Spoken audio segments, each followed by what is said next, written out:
All right, good afternoon, everyone, and welcome. We are at the Finding Your Path panel, so if you are looking for something else like the future of Israel, that is not us. But we are delighted to be here. My name is Joanne Lippman.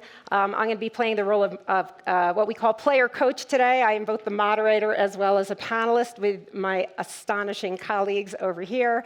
I want to start actually, I just thought of this. I want to just ask a quick question of the audience. How many people here in the last 3 years or so have switched a job, have moved jobs? Okay, a few. How many of you have thought about switching a job? There we go. How many of you have friends or relatives who have either switched or are actively thinking about leaving? That would be almost 100%. And that is why we are here today. I have to say, I've now been here since Sunday. And we are talking today about a subject that I feel like has infused virtually every conversation that I've been in and so many of the panels. And it is searching for, to find your path, to search for the path in life and in work. Because we are at a really interesting moment right now in the wake of the pandemic, then you've had now, economic uncertainty, we have political uncertainty and polarization, and it's been put so much stress, and people are really struggling. And we find that people are reprioritizing their lives. We've been rethinking our relationship to our jobs. We're even thinking about what is a good job. And we're really searching for whatever is the new normal and whatever is going to be the right path for us. And I know this struggle can feel really lonely, because I've talked to so many people about this. If you're in the middle of it, you're definitely not alone. And very often people feel like, oh my gosh, it's only me. There's something wrong with me. So we are all here to tell you, first of all, you have plenty of company, and there's nothing wrong with you. So millions of people are in this position, and these are the issues that the three of us, in different ways, from different perspectives, have all been immersed in for these past few years. And we're going to be talking about this today. That afterwards, we're going to be doing a book signing. I want to give a shout out to Explorer booksellers who are in the back of the room. They're awesome. They're an independent bookstore. We love to support them. And afterwards, we welcome you to purchase one of our books or all of our books, and we'll be happy to do a book signing. We're going to be doing it right over here. So without further ado, let me introduce our esteemed panelists. To my left, Kevin Kelly. He is senior maverick at Wired magazine, which he co-founded in 1993. He's co-chair of the Long Now Foundation, which champions long-term thinking. He's a founder of the popular Cool Tools website, which has been reviewing tools for 20 years daily. And he's the author of multiple best-selling books about the future of technology, including his newest, Excellent Advice for Living, which is 450 modern proverbs for a pretty good life. And I love that he says he is best known for his radical optimism. We can all use that. Yep. Bruce Feiler. Bruce Feiler is the author of 7 New York Times bestsellers, including Life is in the Transitions, The Secrets of Happy Families, and Council of Dads. His 3 TED Talks have been viewed more than 4 million times. He teaches the TED course, How to Master Life Transitions. And for the past 6 years, Bruce has been traveling around the country, collecting hundreds of life stories of Americans in all 50 states, both for his previous book about transitions and his brand new book, The Search, Finding Meaningful Work in a Post-Career World. And I'm Joanne Lippman, also a best-selling author of 3 books, including my newest is Next, The Power of Reinvention in Life and Work, which we'll be talking about today, as well as That's What She Said, which is about closing the gender gap at work. I'm a longtime journalist. I've been the editor-in-chief of USA Today, the USA Today Network, Condé Nast Portfolio Magazine, and the Wall Street Journal, where I spent 23 years, the Wall Street Journal's Weekend Journal. And I'm also on air at CNBC and a Yale University journalism lecturer. So with that, let's jump right in. One of the things that I found, and I'm going to address this first question to Bruce, because there was some research that I came across in my own book, Next. So my book it's a deeply reported guide to navigating change in how you live, work, lead, and it's backed by hundreds of personal interviews plus the latest scientific breakthroughs that are really changing the way that we think about change, our understanding of how we change. And one of the pieces of evidence that I came across there was so interesting is that each successive generation is spending less time on a job. Millennials, 2 years and 8 months on each job. Gen Zers, just 2 years and 3 months. And Bruce, you are deep into this, and I would love to hear from you. How does that impact the way you're looking at job search, and how is that different than what we used to see? First of all, thank you, Joanne, and a pleasure to be with you, my old friend of decades. And to Kevin, we are new friends, but we have been on similar journeys for many years. And welcome to all of you, and how great it is to be in this environment, talking meaningfully with new friends and old alike. So let me, because we're going to dig into all these things, and wherever you lead us, Joanne, we're going to follow. Let me take 2 minutes and do a kind of quick think on the history of work. There have been 4 major changes in the history of work, right? The first one was 12,000 years ago, when we went from hunting and gathering and wandering to agriculture, and we settled in one place. And that agricultural world dominated for most of the next 100 centuries. Then the next big change in work, we went from work 1.0 to 2.0, was the Industrial Revolution, which happened, of course, in the late 19th century, when for the first time, a third of Americans fled into cities, millions more joined them overseas, and we had a big change in how we worked. The third big change occurred 50 years later, when we went from the industrial age to the office age, right? From people who shower after work to people who shower before work. And we are now in the 4th biggest change in the history of work, as we go essentially from a knowledge-based economy to a networked-based economy.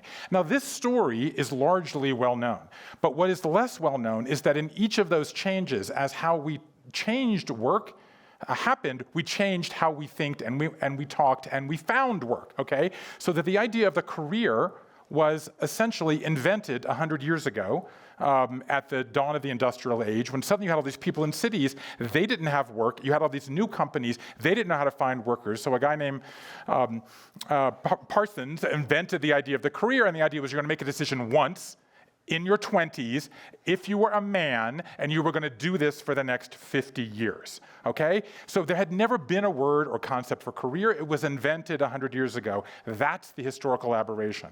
Jump forward 50 years later, when we went from the industrial age to the office age, what was invented then? Answer, the resume. And what is the resume?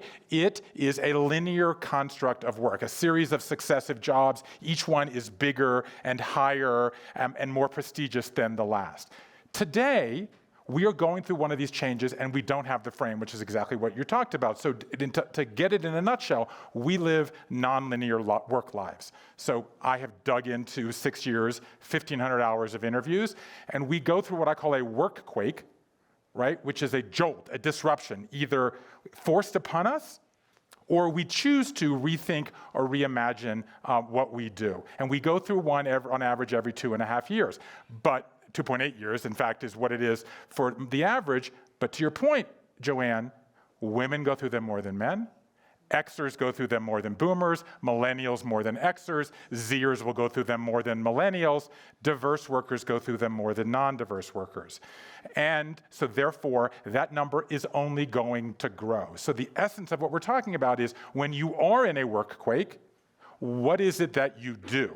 And the problem that we have, to frame this conversation from my point of view, is that when we were all following the linear track, okay, the path, okay, the corporate ladder, the resume, we only looked at bigger office, higher salary, better view. But in fact, the people who are happiest, they don't climb, they dig. They do what I call this meaning audit, and they go inside themselves, and that's the challenge. No one is teaching us to do, in effect, what, Kevin, you've been doing your whole life, which is to think meaningfully about the work. Don't just grab for the next brass ring. And speaking of Kevin, so tell us a little bit. Your book has a somewhat unconventional format, so maybe you could just explain a little bit the backstory there, which I think had something to do with your children, I believe. Yeah. So very much to this pattern. In the 1970, when I graduated from high school, I went to 1 year of college and then dropped out. And I dropped out because there were no other option other than going to college. There wasn't a gap year. There wasn't internships. There was only grade 13 sitting in classrooms, and I just couldn't do it. So by dropping out, was signing up for this kind of non-career career. I was expecting to have a lot of time and not very much money, which is true. But what I found out over time was that that was actually the new wealth, was having control of your time, not money. I had an experience of trekking in Nepal. I was very young. I had no money. I had a lot of time. I was going through very slowly. And there was a kind of a paid portage of very wealthy older people coming through who had porters carrying their stuff. And I remember a conversation with an elderly gentleman who told me that he envied me because I had so much time to explore this. And it was like a light bulb went off. I was like, oh, I'm the wealthy guy here. I have no money, but I have control of my time.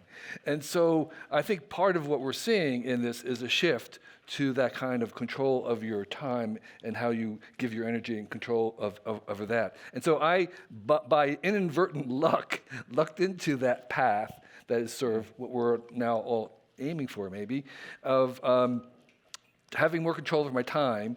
And I learned recently, and another epiphany about this, which is that because of my role in Silicon Valley and Wired, I have had some time to hang around with literally billionaires. I mean, people who are multi-billionaires. And what I figured out from that was it was the most precious thing in the world we have is the 24 hours that we have, because those billionaires can buy anything except more time. It's the only thing that they can't buy. And I figured out that that's the most precious thing. So if I could convince somebody to give some of their precious time to my project, that was like the best bargain in the world. No matter how much I paid them, it was still the best bargain in the world was to get someone else to give you their time. It's like, oh my gosh. So I was a kind of a whole earth do-it-yourselfer. I wanted to do everything myself, and it took me a long time to realize that the best thing to do was to hire other people to do things because I was maximizing the one scarce resource in the universe, which was time. So anyway, yeah, keep going. But that's my journey, and I wanted to put some of that kind of wisdom into a little book of Proverbs. Think of it as the Bible without the stories, just the Proverbs.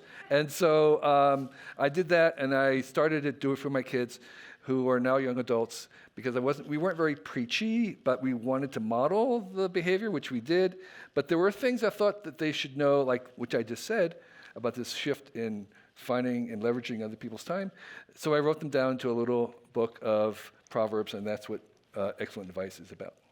Terrific. So actually what I'm hearing from both of you is that we have to break out of our conventional wisdom. We have to rethink how are we looking at what are our jobs, careers, what is our purpose in life, and let's get out of the conventional wisdom.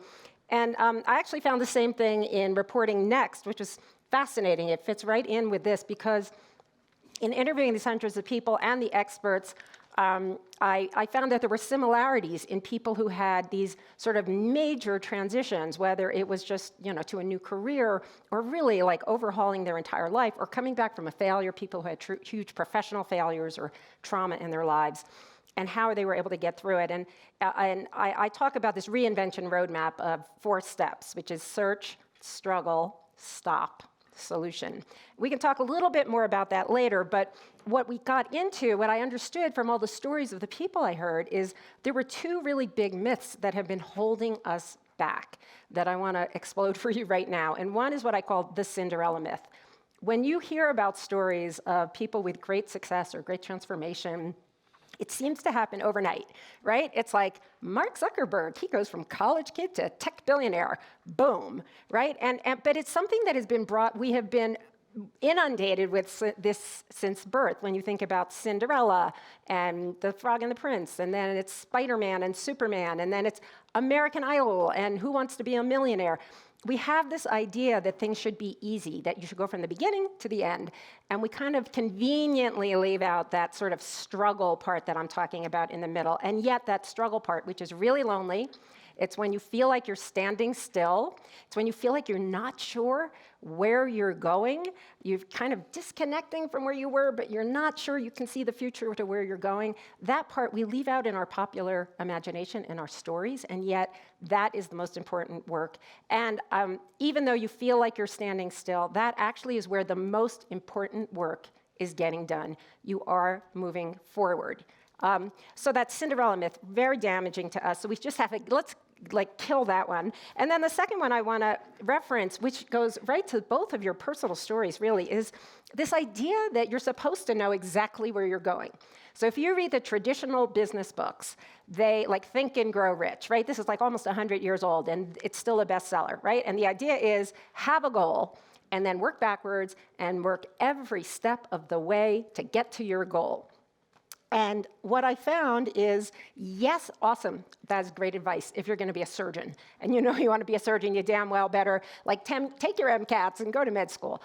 But for so many of the people I interviewed, they had these meandering paths, and you have to be open, and this is what they all told me. You need to be open to where you're going. I mean, one of my favorite people who I met in my book, in my reporting, is a guy who was, for 30 years, a Harvard-trained economist at JP Morgan.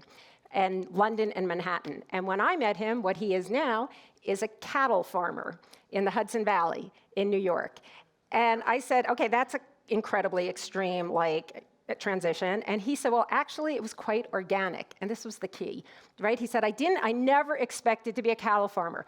Nobody sets out to be a cattle farmer unless you're born to that.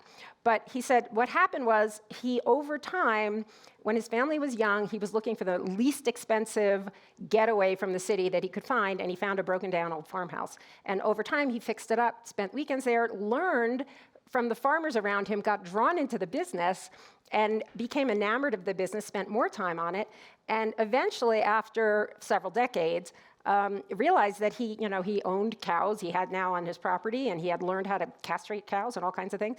And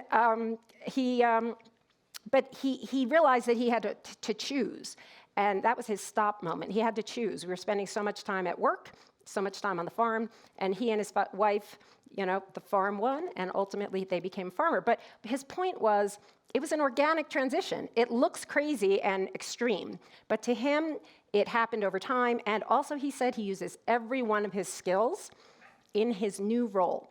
From being an economist, you have to know how to operate a small business. You have to know how to do your balance sheets. You have to know about supply chains. And so this was so true for everyone, whether it was him or whether it was the guy who finally, got his dream, immigrant child, makes the dream, gets to Yale, gets the managing director position, and then realizes, actually, he's not happy. He realizes that's what he thought success was, but he realized, no, that was not what success was. What success was for him was he quit the job, moved his family across the country, became an entrepreneur. He makes less than 1/10 of what he used to make, but as he said, he makes enough to live, and for his family, he surfs every morning, which is what he loves to do. He's home in time to have breakfast with his kids and take them to school. He said he's worked his life around his priorities instead of having some other person's view of success. And I think that we've seen that throughout, and there's many, many more people who are feeling that way. And I know, Bruce, you also talk about in your book the 3 lies and 1 truth that I would love for you to share with people. So I'll echo what both of you have said, and particularly this passion thing. I think the worst piece of career advice that has become gospel right now is follow your passion, because it describes almost nobody who is happy and doesn't help you particularly get to a happy and meaningful life. In fact, if you want to crunch the numbers, when I ask people who are self-described happy now, only 1 in 10, in fact, followed their passion, because your passions change and devolve over time. And again, we're putting way too much pressure on young people in order to pick what they want. So yeah, when you talk about work, my book is framed, and I think that the way to think about work today is what I call the 3 lies and 1 truth about work. So lie number 1 is you have a career. A very small number of people, as you've just said, Joanne, set a goal and achieve it, but far more of us change our passions, evolve over time, and respond to events in our lives. I had a traditional fantasy career life where I figured out what I wanted to do early. I did it for no money. I had success, and then as some of you may know, and you and I have talked about, Kevin, I wrote a series of books and made television shows around the idea of walking the Bible, etc. Well, then at 43 years old, as the father of 3-year-old identical twins, I was diagnosed with a rare aggressive bone cancer in my left leg. So suddenly I was the walking guy who couldn't walk anymore. And I was on crutches for 2 years and on a cane for a year after that. And I had to reinvent myself. So line number one, you have a career. You don't have a career. You have a series of ways that you work that suit who you are at the time. Line number two, you have a path. We've discussed that already. In fact, you're going to go multiple times. The core problem that we have today is people are unhappy with their career, and people think there's something wrong with them. In fact, it's the idea of the career that is torturing us. We have linear expectations and nonlinear lives. And the tension between our expectations and our lives, what we should do and what we want to do, is responsible, I think, for most of the happiness gap in the world today. And the third lie is that you have a job.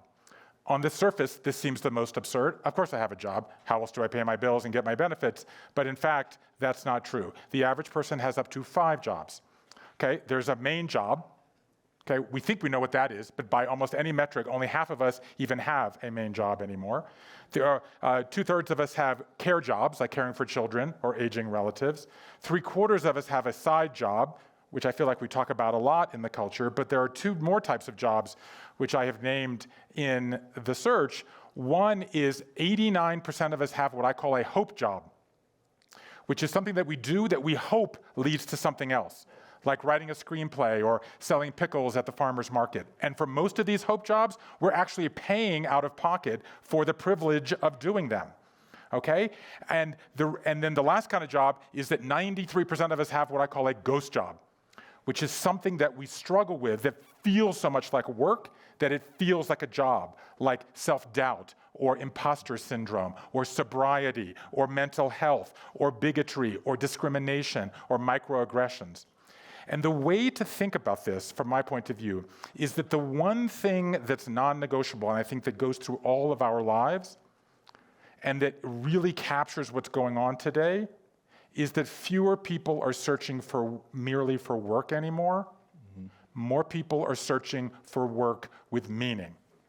And it's the meaning that's non-negotiable. And so maybe we do our main job because we need the salary and benefits, and we do our side job or our hope job because it gives us meaning. And I wanted to pick up on what you said, Kevin, and make 2 more quick thoughts here. And that is the traditional linear idea of the American dream, which is that each generation wanted to do better than the previous generation. And the way better was determined was the exclusive metric of money and status and the car you drive and the size of your house and how many pickets in your white picket fence. Young people, for a whole bunch of reasons, not least of which the escalation of real estate values, it's going to be very hard for the next generation to do better than the prior generation, if that generation is the boomer and the Xer generation. But people still want to do better. So how do they want to do better? They want to live life with more meaning. And that's the change. And anybody here, someone just came up to me at the beginning of this and said, I just bought the search and gave it to my child. The gap that we have between parents and our children is that children are saying, I'm not prepared to sell my soul anymore to a company, to the corporate ladder, to the track, because I looked at you, Mom and Dad, and you were unhappy. And I'm not prepared to do that. And that leads to the one truth. The one truth is that only you can tell the story of your work life. Stop chasing someone else's dream. Start chasing your own dream. And the problem is that that's the toolkit that no one's given us. Right. How do I know what gives me meaning? How do I decide at 20 different times in my life how I'm going to choose my work? And so what I've tried to do is put together, and I'm sure we'll get into this, is a toolkit, a series of questions. I call it 21 questions to find work you love. When you are in a work quake, when you know you want meaning and no one's told you how to find it, when you don't want to go to the 13th year, right. When you don't want to, you're not going to lead USA Today anymore. How do you dig? That's the missing skill today. Right. I just want to follow up on something because I have this book of advice, and one of the pieces of advice is, particularly to young people, is if at all possible, trying to work somewhere where they don't have a name for what it is that you're doing. Oh, nice. Because where it might take a half hour to explain to your mother what it is that you do, because that's a good sign that you are somewhere close to what you are good at. And the second piece of advice is don't try to be the best. Try to be the only. The best is kind of occupied. It can only be number one hedge funder. There can only be one person who's the best hedge funder in the world. There can only be one best golf player in the world, and they can be easily displaced by the number two. And so you want to be on this path. If this is your career is to find what it is that you do better or want or willing to do than most people. And just as everybody here has an individual face, we all have an individual makeup of abilities, talents, experiences, stories. And this journey is going to take all your life. Nobody has arrived. I haven't arrived at this place of being the only. You haven't, but we're on that path. We're getting close to it. And the problem is that it's not a destination, it's a direction. Okay? And it's going to take most of your lives. All the people that you've interviewed, they have this meandering, crooked path to try and become the only. That's the only way to get there. There's no straight line to becoming the only.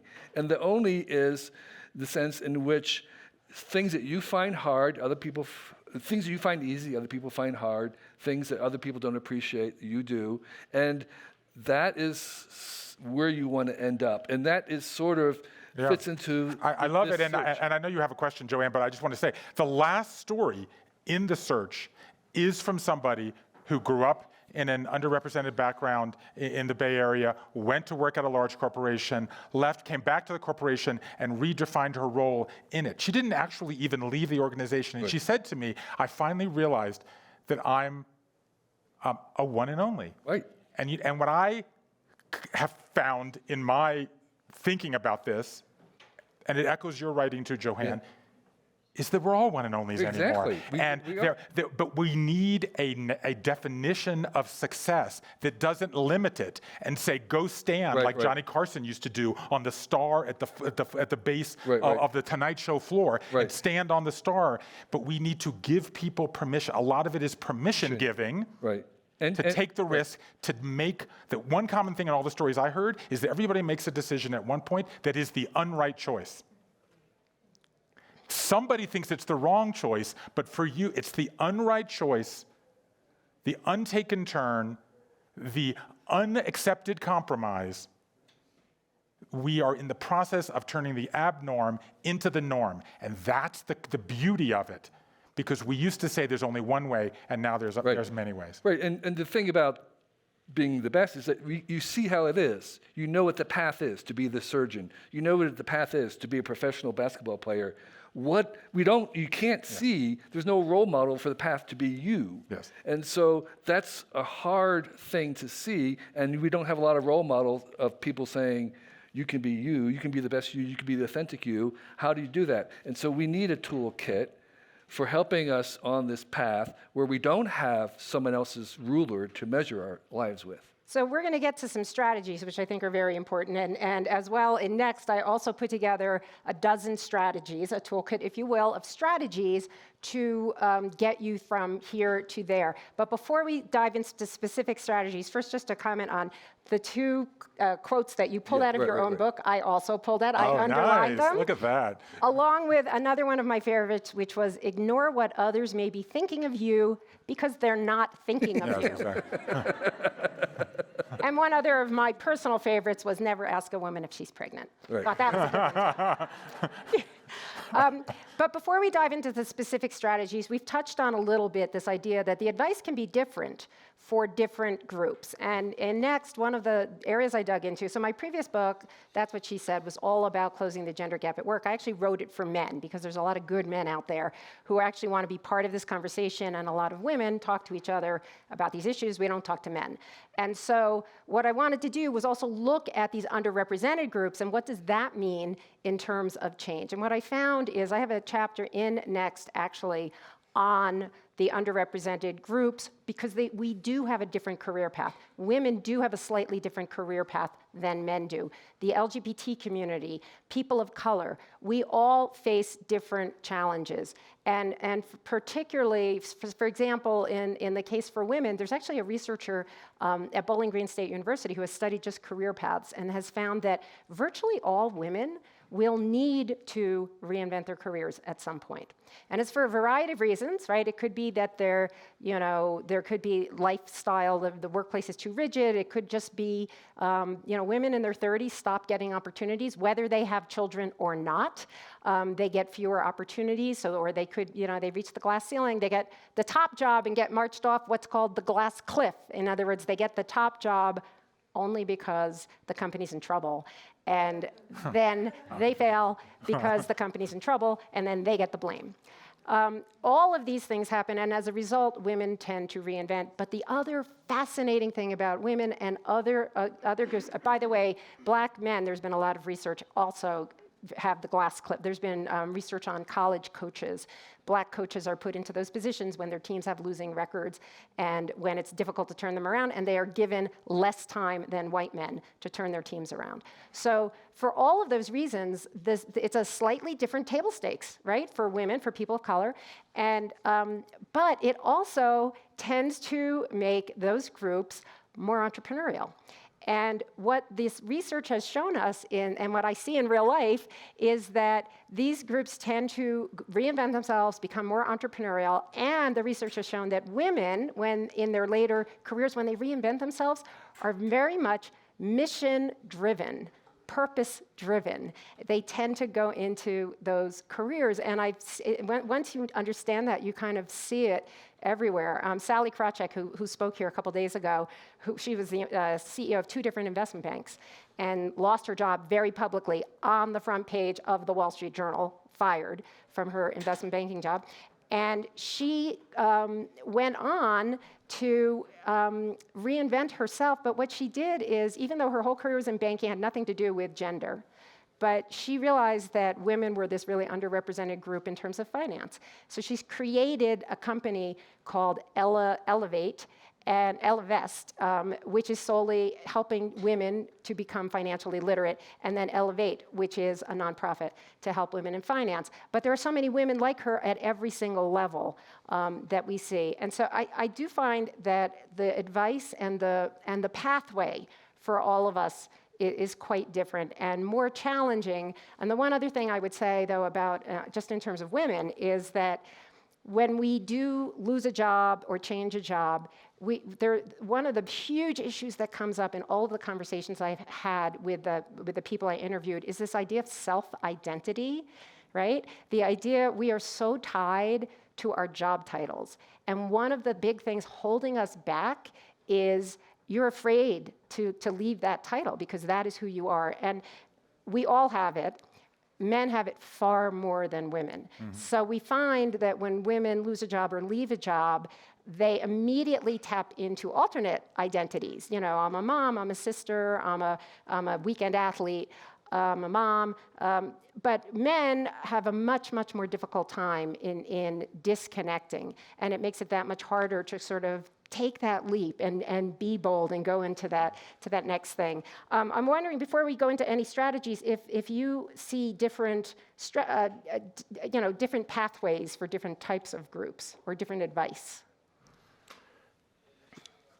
I think advice, the problem with advice is that it's very general, and I find if you're giving advice to specific people, that it has to be general because the circumstances are so particular and specific.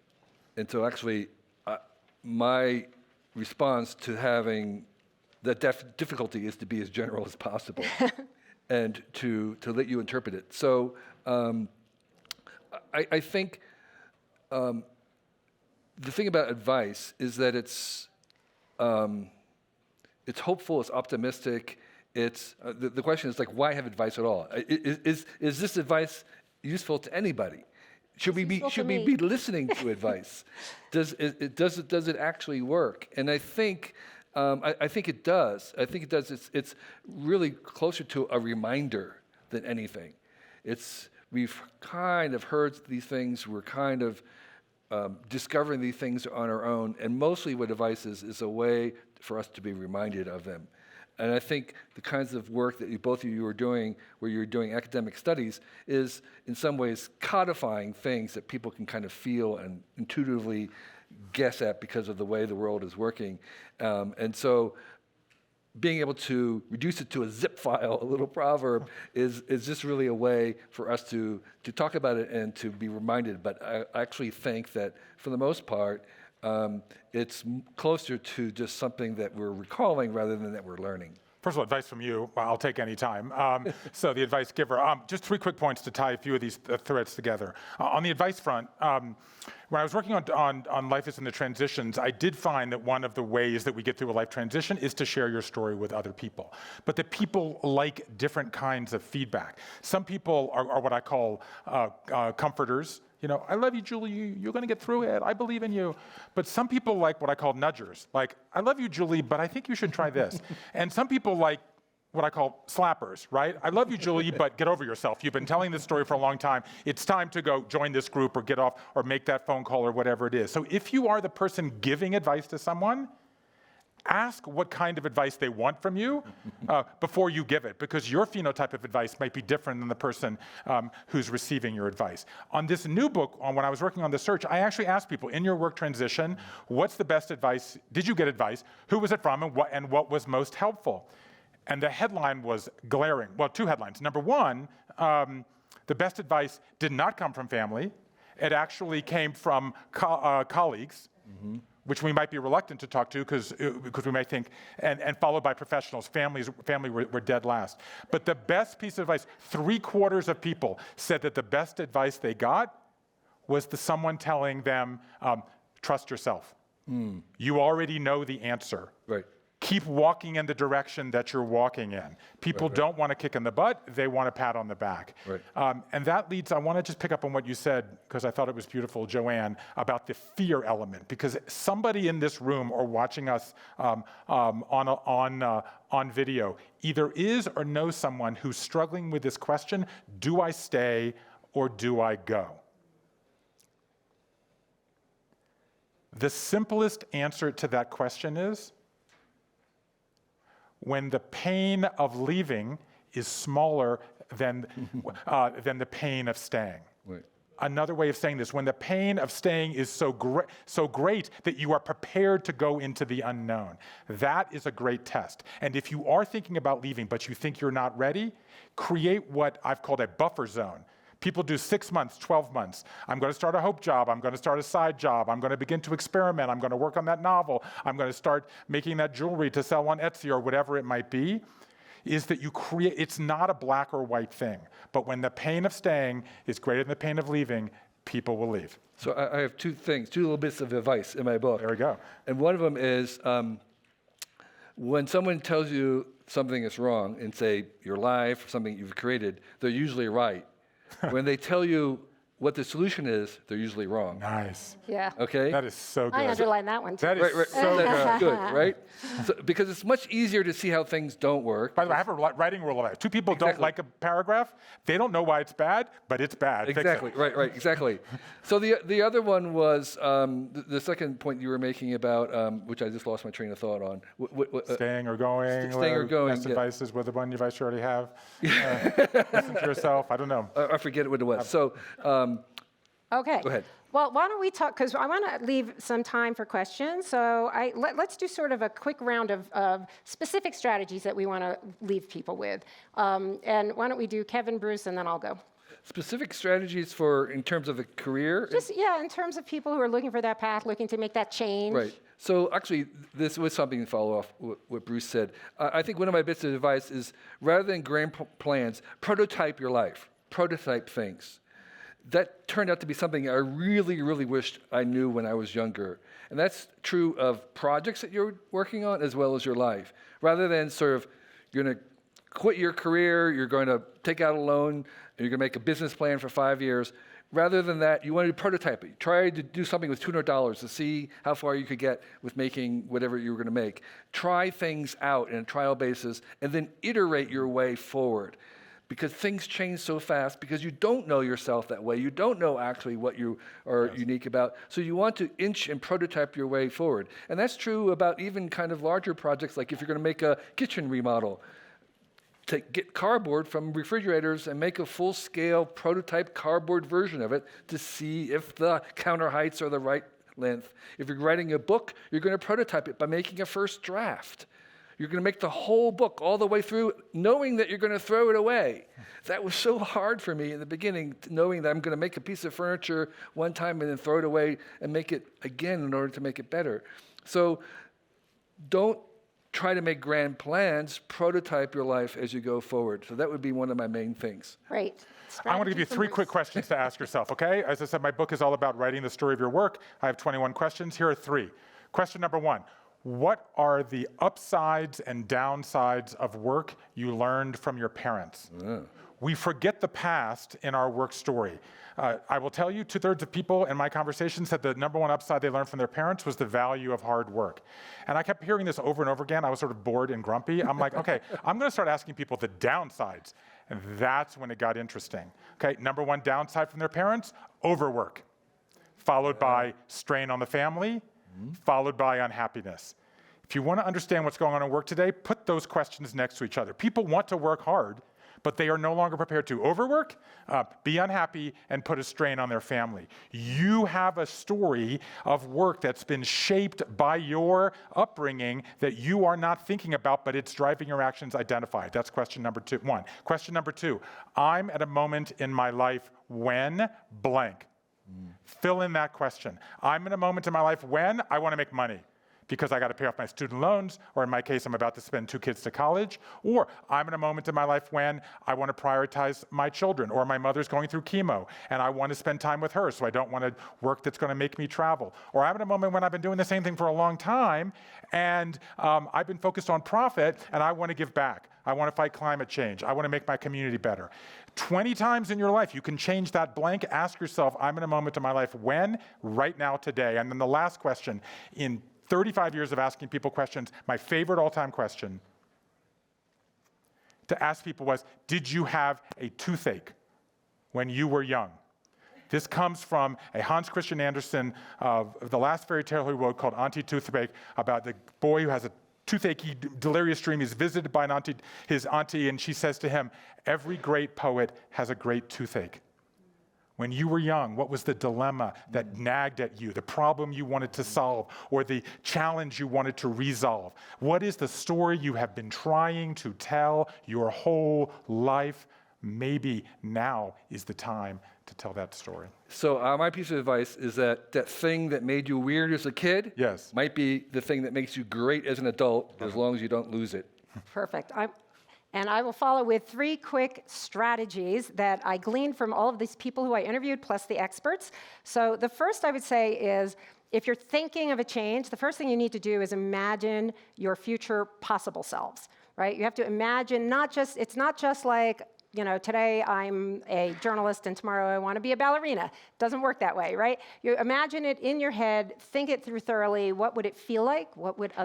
How would others react to you? But it's not enough just to imagine it. What you actually need to do is take action, right? Too many people, somebody raised their hand in an earlier session where I did, and they said, when do I get to call myself a writer?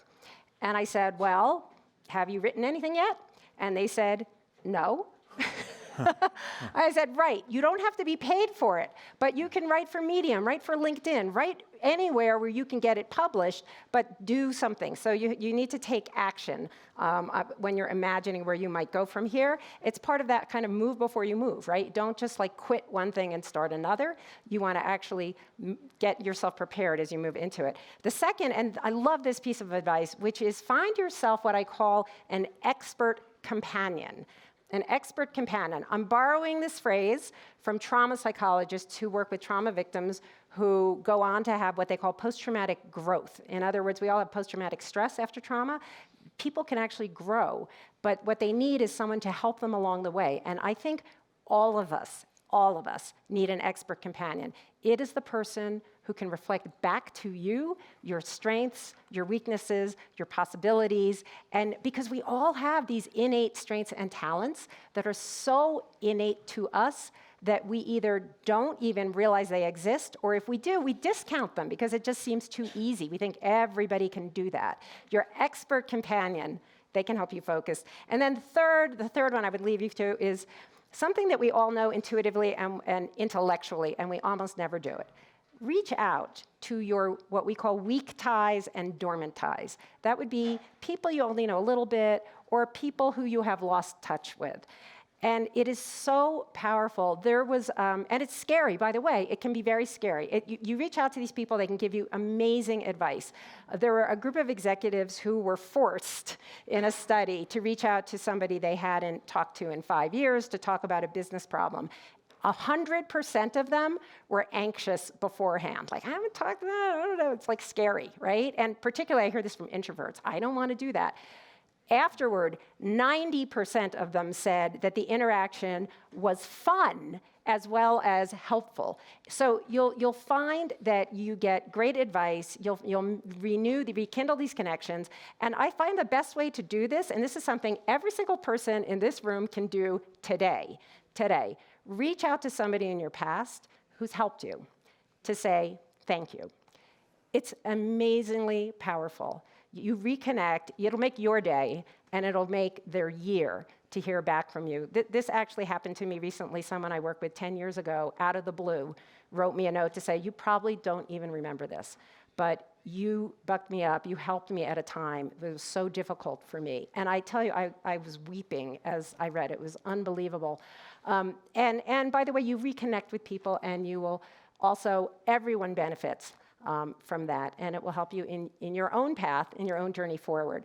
So with that, we have a couple of minutes for questions, if we have any in the audience. We have a mic over here. Looks like down here. Joan down here.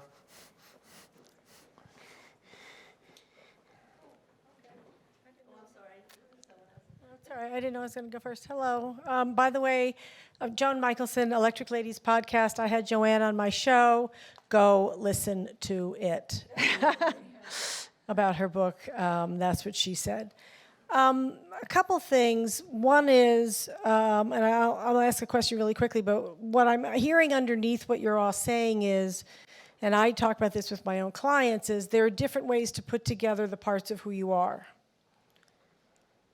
And we all have different parts of who we are. And in a career or in a job, we're using certain parts. But there's different ways to put that constellation together, which goes to my question. How do you define a career in your vernacular? Because, for example, for me, I'm a communicator, but I've used it in a plethora of ways, in quite a range of ways. And a business leader and a journalist, I've used in many ways. So how do you define a career? You keep using the term career change and job change, but there's a difference between a career and a job. So how do you define a career? I think we should abolish the term. I think there's no such thing as a career. I think it's a myth. To your point about underrepresented people, Joanne, I thought that was very well made. Okay, I stacked the 5 most successful success books of the 20th century on my table. That's How to Win Friends and Influence People, The Power of Positive Thinking, What Color is Your Parachute, The 7 Habits of Highly Effective People. I'll save you the numbers. 93% of the people in those books were straight white men.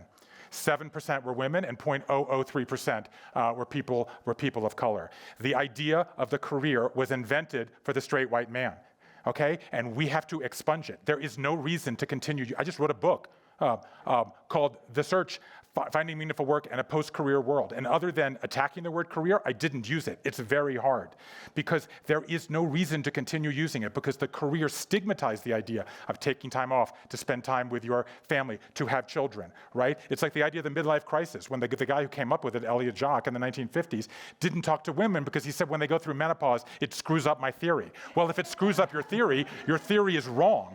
And so the career, some people do. They want to be, as you said, center fielder for the Yankees and they become it. We don't have to continue using this word, okay? It's work. You're doing work, and you can do work that is a linear path if that's what you want, but you don't have to. The career is an expectation. It's a massive should train that we all feel we have to get on. Get off the should train, get on the want train, and drop that old language that was defined for a different era. I actually, yeah.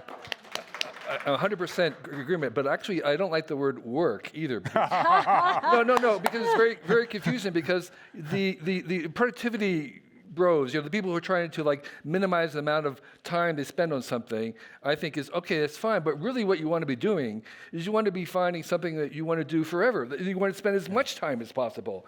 Is that work? So in a certain sense, you could say the reward for good work is you can work more. Yes. So we have this idea of work as being something painful or hard, but actually, if you transfer that to something that we want to do for all time, that we want to maximize, so we might need another word. Yeah, there. I mean, come to this panel I'm doing with Tamar. I'm sorry, I had a slightly different perspective on what you're both saying. Oh, please, that's great, yeah. Because this is particularly, when you go to a cocktail party, what is the first thing people ask you? What do you do, right? If you are someone who has lost their job, if you are someone who stays at home and cares for their children, what do you say? How do you feel? I've been that person. It feels awful. And in fact, one of the women in my book who I so admire, this is a woman who had a high-powered job. She had an MBA. She had 3 children in a row. She was fortunate enough that her husband's salary could keep them both afloat, so she very, very, very reluctantly left her career because she loved working. Her whole life she grew up wanting to be a businesswoman, and suddenly she said, who am I? And she said she started going to cocktail parties with her husband as the spouse, and she said she would get introduced, people would say, what do you do? I'm home with my kids. And she said immediately they looked over her head. She said for 12 years, she was home with her kids for 12 years. She said 12 years, I was invisible. Nobody could see me. And so what she did is she did lots and lots of volunteer work. And she is an amazing example because she, after 12 years, realized all of her career, all of her volunteer work gave her tremendous amounts of expertise. And she created her own nonprofit that it's called the Acceleration Project. And what it does is she gets volunteers like herself, women who have great business experience but are not employed for money, and they tutor the local businesses in her communities. They help them with balance sheets and marketing and all kinds of other things. And she became so successful, and it raised her profile to such an extent that she is now the mayor of Scarsdale, New York. She is awesome. But the one thing she said, and I think to this point, to your question, Joan, the one thing she said is what she has these volunteers, and she told the volunteers, don't call yourself a volunteer. Call yourself a consultant. You're not being paid, but you are doing the work of a consultant. And that is a professional job. Do not diminish what you do. So I do think that it's an interesting question. I'd love to abolish career, but I think that is, there is an issue of identity and an issue of how people are treated in the world. Yeah. Other questions? Oh, we only have another 30 seconds. One more question. Over here. I have 2 questions, so maybe you can do it fast. This is for Bruce. What does it mean in network-based economy rather than a knowledge-based economy is one question. And then my other one is, when you said we have these 5 jobs, is this new? I mean, people always were caring. Maybe they didn't have the ghost job, but I'm curious about that. Yeah, and I think they're related. So the difference between the knowledge-based economy of the 1950s and the network-based economy of today is that change comes at you from all directions, okay? So we live in a global world, okay? We live in a world where change is coming from the top and change is coming from the bottom. So we've moved from a linear way of thinking about life and a linear way of living to a nonlinear way where the change comes at us from all directions. And that's the same thing with these multiple jobs, is that we are doing different work, different things in our lives. And I think that the story, it perfectly illustrates the nature of this conversation, right? The story you just shared about the mayor of Scarsdale, because ultimately what we're talking about is the relationship between what you do and how you feel about yourself. okay? And ultimately, this is why I believe it comes down to meaning, and to realize that you can get the meaning from the traditional metrics of the traditional linear career path, or you can get it from your side job, from your hope job, from your volunteer work, from your travel, from the contributions.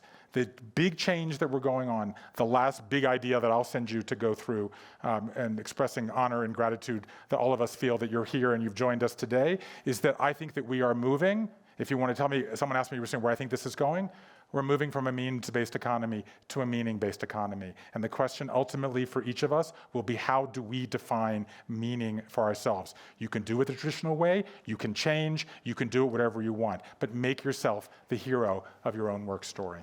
With that, I want to say thank you to our amazing panelists, and thank you to a great audience. Thank you to you guys.